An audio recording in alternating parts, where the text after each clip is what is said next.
আগামী 22শে নভেম্বর রোজ শনিবার মহাসমাবেশের তারিখ নির্ধারিত করা হয়েছে কচুয়া বিবি ডিগ্রি কলেজ মাঠে।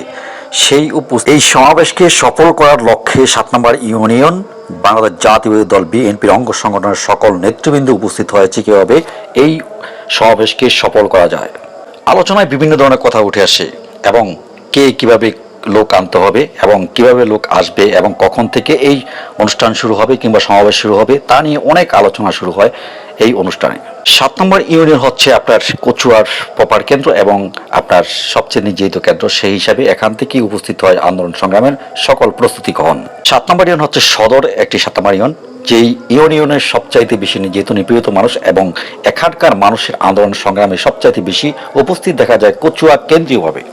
আলোচনায় অনেক কিছু উঠে আসে এবং এখান থেকে আমাদের আগামী নির্বাচনকে সামনে রেখে সকল প্রস্তুতি গ্রহণ করতে হবে। আলোচনায় আরও উঠে আসেন যে আগামী নির্বাচনের পর অর্থাৎ চেয়ারম্যান মেম্বার কারা হবেন এই নিয়ে যদি যাদের চিন্তা ভাবনা থেকে থাকে তবে দলের প্রতি এখন থেকে আপনাকে পরিশ্রম করতে হবে, কাজ করতে হবে এবং দেখাতে হবে আপনার জনবল এবং জনশক্তি।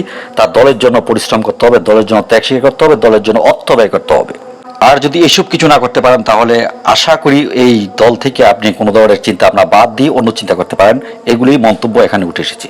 7 নং ইউনিয়নের সাবেক সভাপতি ছাত্রদলের রুবেল মির অত্যন্ত নম্র এবং ভদ্র একটি ছেলে, অত্যন্ত ভালো মনের মানুষ।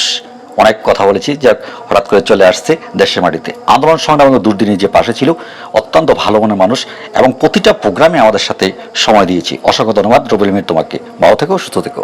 এদিকে প্রোগ্রাম কার্যকরী করার জন্য একটা কমিটি গঠন করা হয়, বিশেষ করে আপনার কারা কারা দলে এই লোক আনবে সমাবেশে এবং তাদের একটা লিস্ট করা হয় এবং তারা এখান থেকেই আপনার বিশেষ করে লোক আনার জন্য প্রচুর পরিশ্রম করতে হবে এবং লোকজনকে এনে রিক্সা কিংবা ভ্যান যেভাবে হোক যে কোনো ওয়েতে আপনার যানবাহন সব ঠিক করার জন্য দায়িত্ব দেওয়া হয়েছে প্রত্যেকটা ওয়ার্ডে। তাদের একটা লিস্ট আমি দেখাচ্ছি, সঙ্গে থাকুন।